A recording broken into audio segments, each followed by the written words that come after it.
Hello, everybody out there. Everybody who's a fan of hypnosis, self hypnosis, self talk, and themselves. This is Free Hypnosis IHF, and we are bringing you experts in the wonderful realm of hypnosis and mindfulness and how to be happy. And today's panel has a panel of great experts who are going to address a very important subject. And that is how you can be adorable, adored, cherished, both from your own internal dialogue and from the world at large. But before we begin this panel, I'm going to call upon our wonderful hypnotherapist. He's a multi-talented fellow. He's actually a war hero, John Warhank. John, I asked you to look up adorable, and what did you find? I found, Shelley, that adorable is inspiring, great affection, delightful, charming. And as a hypnotherapist, I believe that we can help our client to be charming, delightful. But above all, I think we can inspire them to achieve their goals that they came to us to help them with. So if it's weight loss, non-smoking, whatever, we can help them to inspire them to become more successful at doing the things that they want to do. So adoring becomes many, many things, and it's up to the individual. But in my opinion, when we're working with a client, we do inspire them. And that, I think, is part of the adorable thing, that we're just part of their life then. And it becomes more and more important that they succeed, because after all, they came to us for that success. Whatever it is, to change a habit, to become a better person, to become more charming, to become more delightful. And all of these things, they're all so positive. So I think that's why we have such a positive role in helping people with hypnosis. And then by teaching them self-hypnosis, they can continue to inspire themselves and others. So I think it's a wonderful topic for the day that we talk about adorable. I think it's great. It's kind of adorable. It's kind of adorable. We're kind of adorable. So, John, while you were speaking, I was thinking of the word inspire. So everyone out here, let's all be inspired as we move through this panel discussion on hypnosis for being adorable. Everybody sit up quite straight, and you're going to take a nice full breath. Only this full breath is going to go right up into your head. Ready? Here we go. And hold it and push it out the top of your head and then let it out. Let's do it again.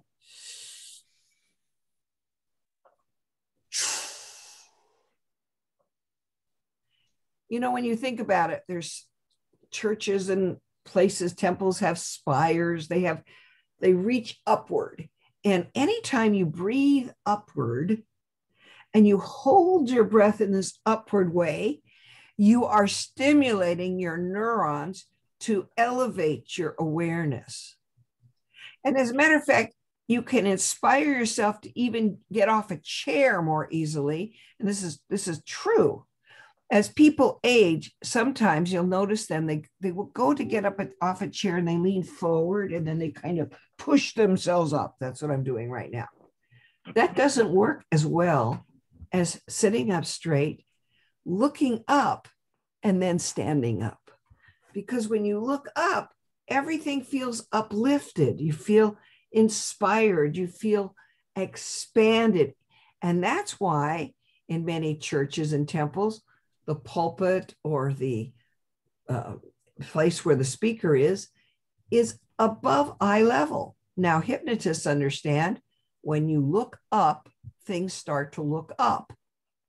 When you look up, you actually raise awareness to a heightened level. And so that's inspiring. And that's, I think, adorable. So I want to introduce now Spencer Hum. And I always like to say his name because his name is Hum. And when you go hum, you vibrate your vagal nerve, which makes you feel good. And Spencer Hum is our in-house feel good kind of guy. He's a comedian. He's a very serious coach to people who bring in billions of dollars in contracts for all kinds of huge corporations. And he's just one of my dear friends. I love him to bits. If I could choose a son, I'd probably grab him and say, "This is my son." Anyway. And you have a son. That's the best part. That's the best part. So anyway, ladies and gentlemen, Spencer Hum, what do you want to say about adorable? I was loving John's definition, right? So delightful and charming. And there's so many ways to go about this. And as at being a comedian, there's sort of a driving need, a deep primal driving need to be adored, appreciated, observed, acknowledged, noticed, all that good stuff. So I'm very familiar with that drive that we all have, but you learn very quickly when you take the stage that if that's what's propelling you onto that stage, the need to get from the audience, then you're not going to go very far, because what propels you to the stage needs to be a desire to give a point of view. For me, it's to draw people in, find out what scares us, what frightens us, what makes us angry, and then laugh about it and release people from those things that we all struggle with, and create absurdities that allow them to break free of the box that might be causing them some kind of suffering in life. That's my own personal take. That's the way I think about it and articulate it. And that's what I want to give, right? And along the way, in that process of giving, you learn that's the whole game. Knowing your audience, knowing what it is that's important to them, knowing what they relate to is what makes a good joke. You starting a joke, you have to start with something that they relate to, that they're interested in. I used to have a routine. It's kind of old now, but I used to say, I always get nervous ordering at Starbucks. This is like when Starbucks first came out, I used to do this routine. I'd say, I always get nervous ordering at Starbucks. There's so much jargon there.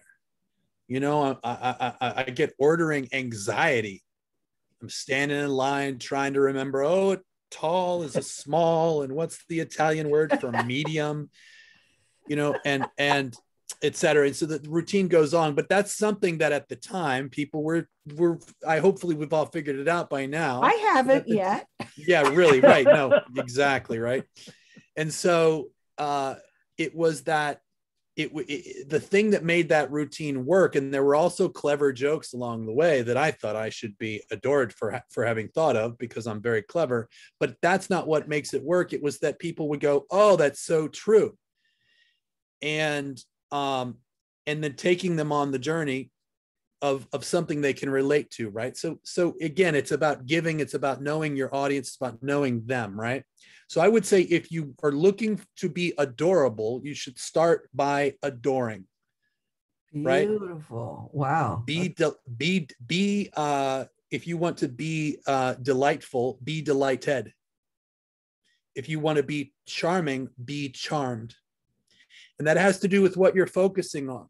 So when you, and boy, Shelley is a pro at it. She is a master of ceremonies, the hostess with the mostest. And the thing that she's so generous with, and why I find her adorable, is that as you are presenting, you can always count on her to pay attention and to find what delights her, to find what charms her.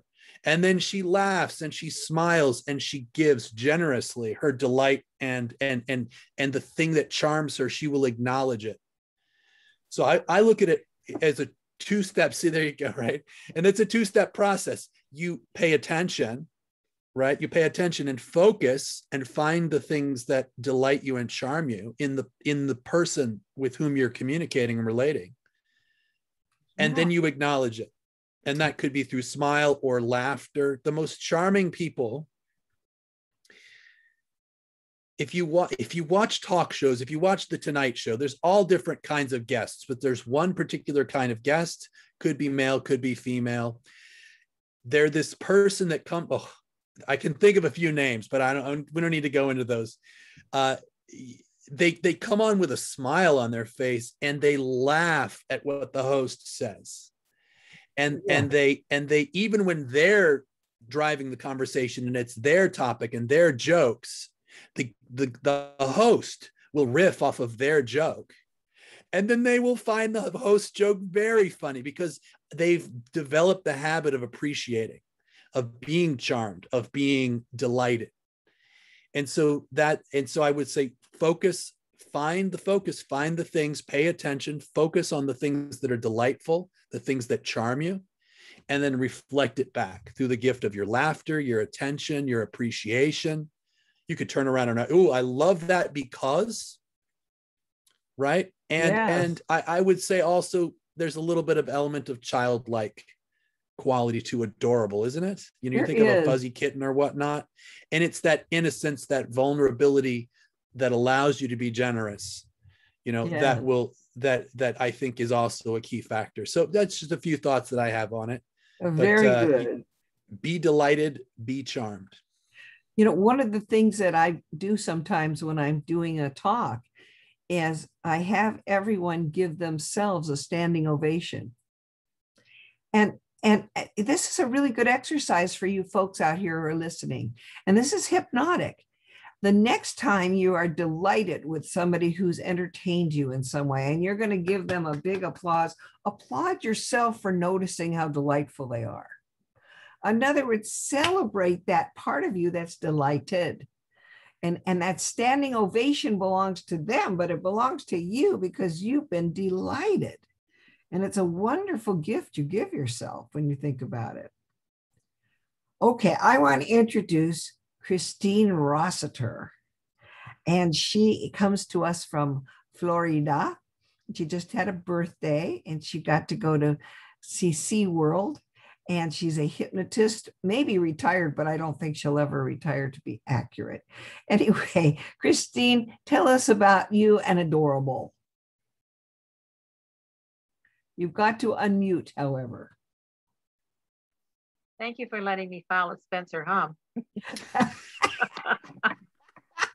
What can I say? I was thinking, and it's like what he's saying. It's like, yeah, what have I done? To when I'm inspiring people. And it's just like I've tried over my life to just kind of, look at people and say, well, who are they and what do they need?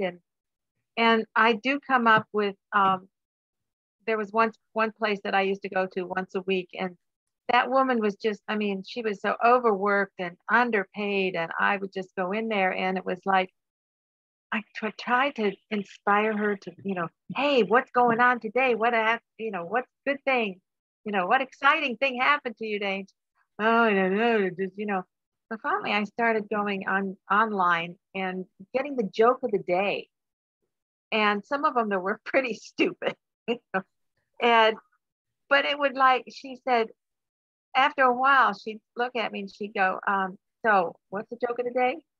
And she would smile, and her whole attitude was like, oh, yeah, life is not that bad, and I can find some joy and, and just be, so maybe I was being charming. You were being. That reminds me, when I was 5 years old, I went on a TV program that was called Charming Children. You were a charming child, huh? Yes, so I've always been charming and adorable. Wow, that's cool. So charming and adorable is you today. Thank you, Christine. That's beautiful. So, I know that Deb is charming, Deb Tabenslag. She comes to us from New Jersey, but was raised in New York. No, I'm a Jersey girl. Always Jersey. Jersey. You just were in New York a lot. Oh, I'm always in New York. Yeah. You're always in New York. Okay. So tell us about Adorable. Well, I was thinking, who in my life do I adore and absolutely cherish? And then I thought of my grandpa. So I want every single person who's ever watching this, the panel, as well as all of you out there, just to get nice and comfortable and close your eyes. Take a deep breath in and hold it and look up, just like Shelley said, with your eyes closed, and exhale. And do it again. Look up as you're inhaling, and then exhale. And now picture who you adore. Who do you cherish? What's the name or the face or the person that pops into your mind? 1, 2, 3. And now focus on the qualities. Think about what it is that you so cherish about them. I want you to think of at least 3 wonderful adjectives that really stand out.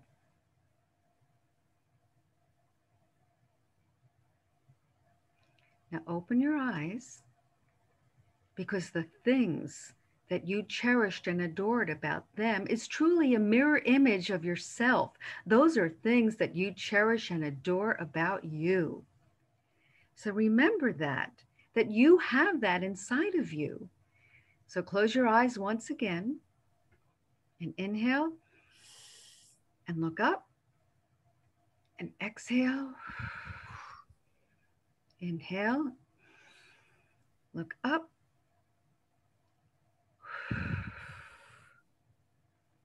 And I want you to think of a situation when you naturally and automatically were your authentic self by doing those 3 character traits without even thinking. Notice who you were with,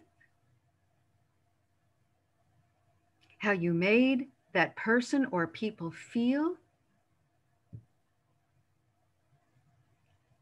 And think about how you were feeling just being your authentic self, demonstrating all those adorable, cherishable, loving, fabulous traits. And open your eyes and just know it is what it is. Wow. That was great. I'd like to hear from this panel what came to their minds. Unmute yourselves, panel. What qualities came to your mind? Speak it out. Laughter, loyalty, and caring came to mind. Beautiful. Somebody else. I had exactly the what honesty, you are, Winifred. the honesty and the friendship that my grandpa had when he passed. It was like the whole state of Montana stopped and came to his funeral. And we lived out in the middle of nowhere, and I never met my grandpa. He died 3 days before I was born. But my oldest sister told me how she could not believe how the entire area completely stopped for his funeral. Wow. And everybody talked about his kindness, his giving. Like Spencer said, you give these things and then you'll get them in return. So by being delightful and delighting others with your charm, whatever, you get it back in return. So I really like that. And you beautiful. Are very giving, John Warhank. You are so generous, thank you. So sweet. Okay, what else came to mind on some of you folks? Being there for someone when they're in trouble. That's a good one. Beautiful. One of 3 that come up for me. Beautiful. How about Spencer? I thought of generosity. and a face came to, and that's Ron Funches. He's a comedian. When I thought of like who's the most adorable person I can think of, Ron Funches has made a career out of it. It funches like bunches with an F, right? Fun bunches. He's bunches Great of fun. smile. There's a great But yeah, he's smile. got a great smile. And if you want to see adorable in action as a process, and you want to see generosity embodied, just go to YouTube and look up Ron Funches, and especially if he's on a talk show, because that's where you see him just being with people. And it's that generosity. He is giving that smile constantly, and it's just amazing. He's adorable. Isn't that great? Generosity. Awesome. And then anybody else? Deb, did you come up with one?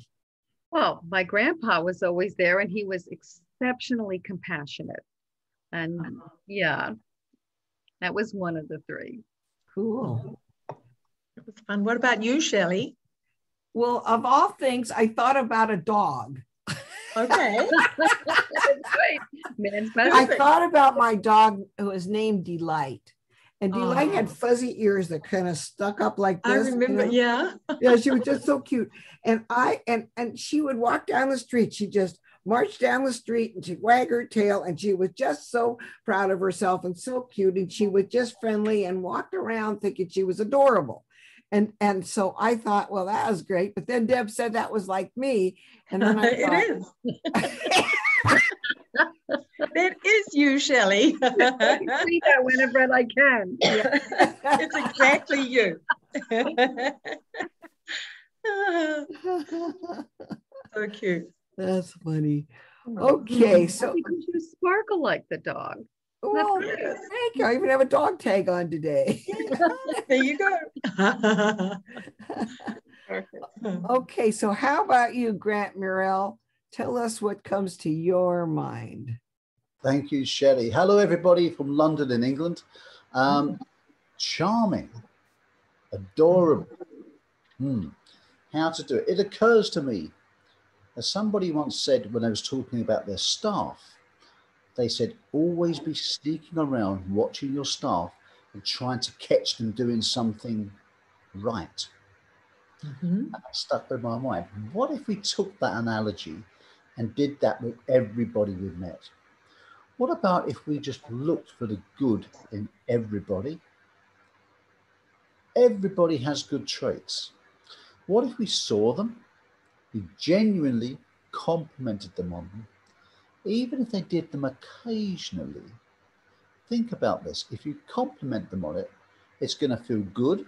That's going to send some good chemicals to their mind, and it's going to encourage them to do more of it, which is going to allow them to get themselves out of their own way to do more adorable things, and they're going to remember you for making them feel that way, thus making you more adorable and delightful and making you more charming, which is only going to be infectious because our attitude is infectious. If we set the example of doing that, that starts to become the culture, and everybody does that. So it now occurs to me that at various times in our life, even if you don't feel adorable, charming, or delightful now, but at some point you have been, but you may have just forgotten how to do it. So I wondered if you was just to close your eyes now and just think of a time. I don't know if it was the last few days, the last few weeks, the last few months, or the last few years, or maybe many years ago. Maybe even when you was a child, because one of those other delightful traits comes to play. And there is that word play. When we're younger, we have less barriers, less filters, we have less things to worry about. And so we're more playful. And I want you to remember a time when you were playful. Maybe a time when you was first in love, or just playing with friends, or doing something new for the first time, when it was a great adventure. I just want you to take a look at yourself. See the way you stood, or maybe the way you sat. Go ahead and Realize the way you moved when you was being more fun, more playful, more delightful. Notice the way you held your arms. Were they still, or did you move them? The angle of your head. Was your body straight? Were your shoulders upright, or were they relaxed? I don't know. But just tune into that now. Feel free to zoom in and zoom out. Just like one of those lovely movies with you being the actor and just seeing at a very close-up level those small changes that make a big difference. What was your tone of voice like? What was the speed of your voice when you was most delightful, most playful, most charming, most lovable and adorable? Did you speak fast or was it slow? And was there any pauses? I don't know. What did you feel like? Yeah. What did you feel like? What was the excitement? What were the words? Did you hear anything? You know the old adage of see what you see and hear what you hear and feel what you feel. Do that now. And when you is at your most delightful, allow that feeling to go all the way from your head, all the way down to your toes and back up again, filling you with feelings of playfulness, delightfulness, fun and curiosity, and being delightful. Imagine if you just took that feeling now and spread that out to everybody you come into contact with, finding the things that they're doing right and complimenting them, doing it in a genuine way from the heart, and going out of your way to find things that they're doing right and the things that they are doing delightfully. And finally, just think of tomorrow and the rest of the week, and just think of who you're going to come into contact with, and just pre-frame it in your mind. What things do they do that you could recognize and point out to them to help them become more adorable, so that they feel adorable around you, and it starts a positive feeling, a great infectious personality of being adorable, delightful, and fun. Have fun with that. Open your eyes and be delightful.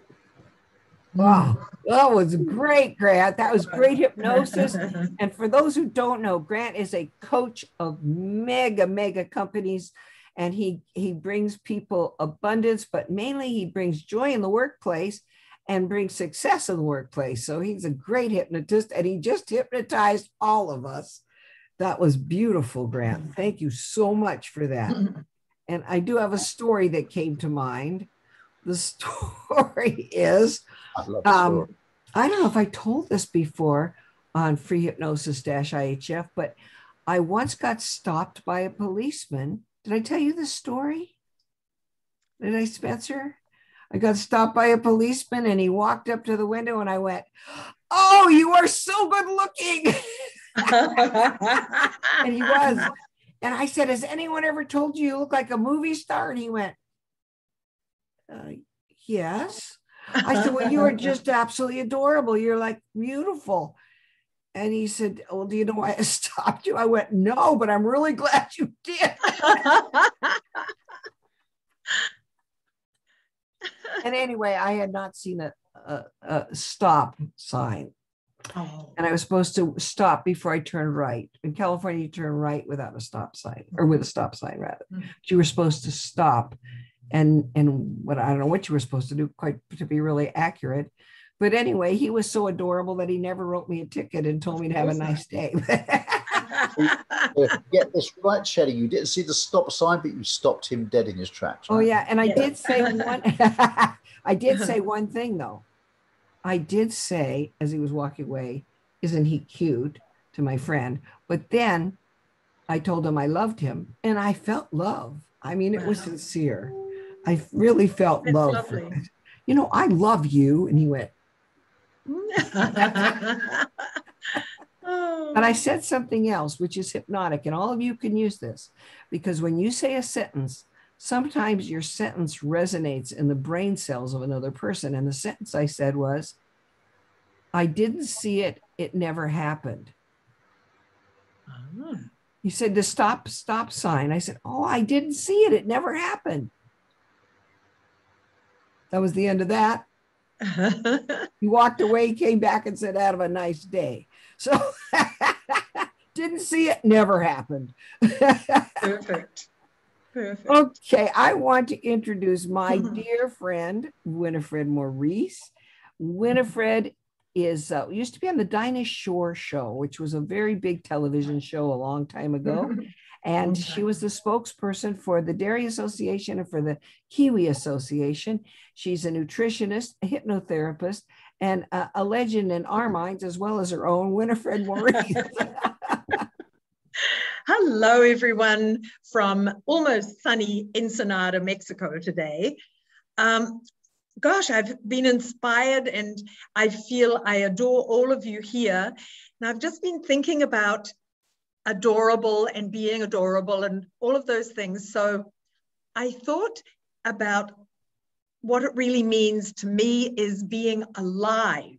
You can't be adorable if you're not living fully and feeling enthusiastic about everything.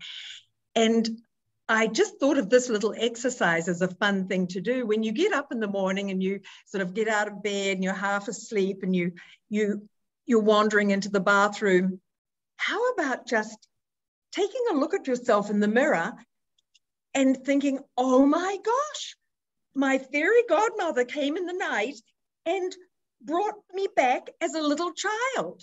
And here I am seeing myself as this adorable, sweet little person that I used to be.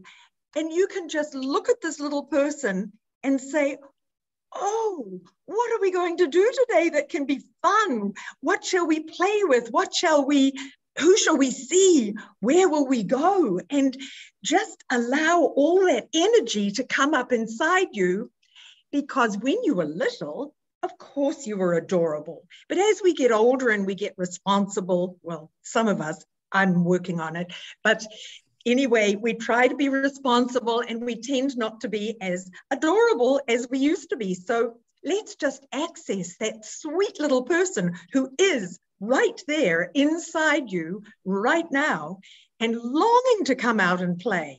So just pretend when you see yourself in the mirror, there she or he is, and just explore with that adorable little person and just be fully alive, engaged, and living in the moment every day. And that's about all I can say, but just have fun with it. Wow, that's beautiful. Beautiful. You know, Hey. it reminds me, Winifred, I have a wonderful massage therapist. And I was telling her that I was kind of picking at myself, you know. And you know what she said to me? She said, I'm your skin. Shelley, don't do that. Oh, no. I love you. Don't you do that to me. I don't want you to hurt me because I'm so sweet and precious. I'm your skin. That's great. And so what happened is the next time I went like this, I went, yeah, I'm your skin. I'm so adorable. That's great. She totally hypnotized me to love my skin. So, you know, That's a lot so has to great. do with mindset.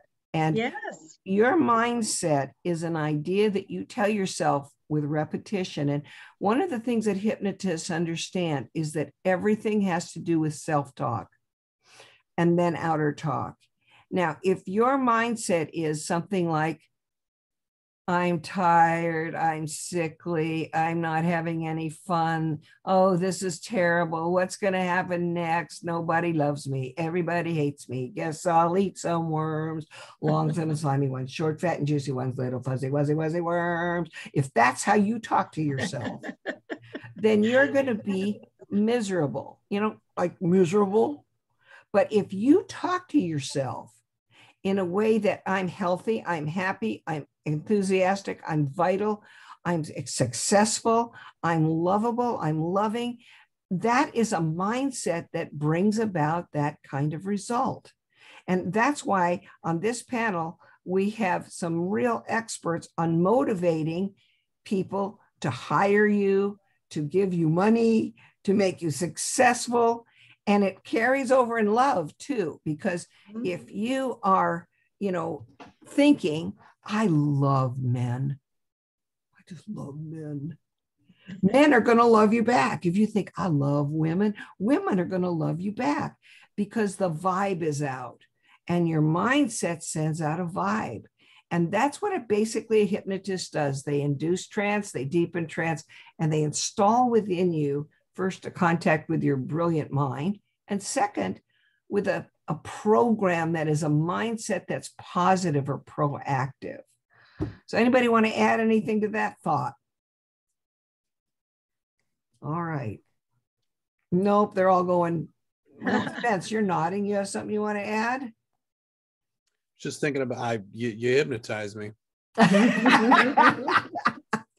So let's end this. Yes, go ahead. No, I didn't hear what you said. It never happened. Oh, it never happened. Didn't see it, never happened. But ladies and gentlemen, I want you all to see this so it happens to you. We, the committee from Free Hypnosis-IHF, your cheerleaders right now are going to cheer you on to be adorable.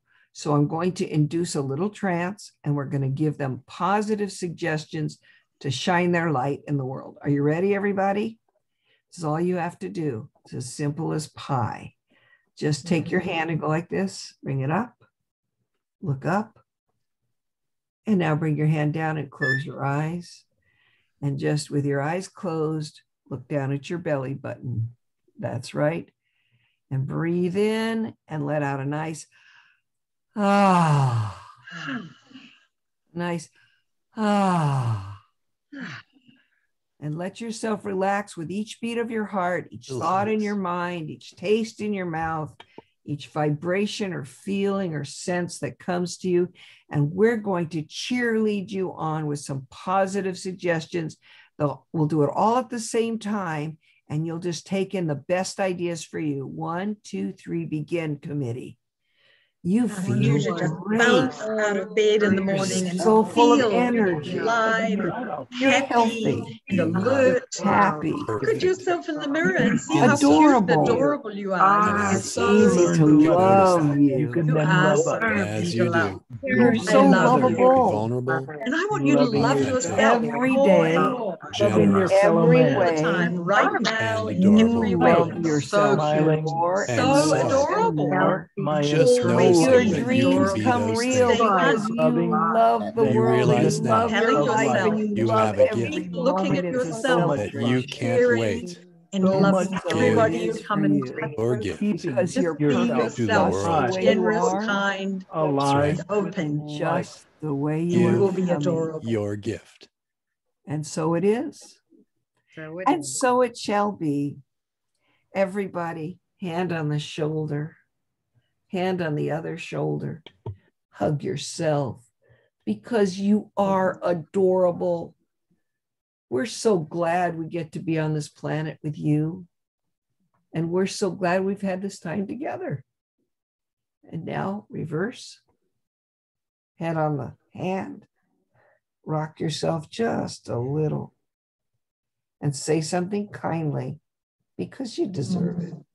Thank you. And we'll see you next week on Free Hypnosis-IHF. I'm Shelley Stockwell-Nicholas, and I love you. And they love you too.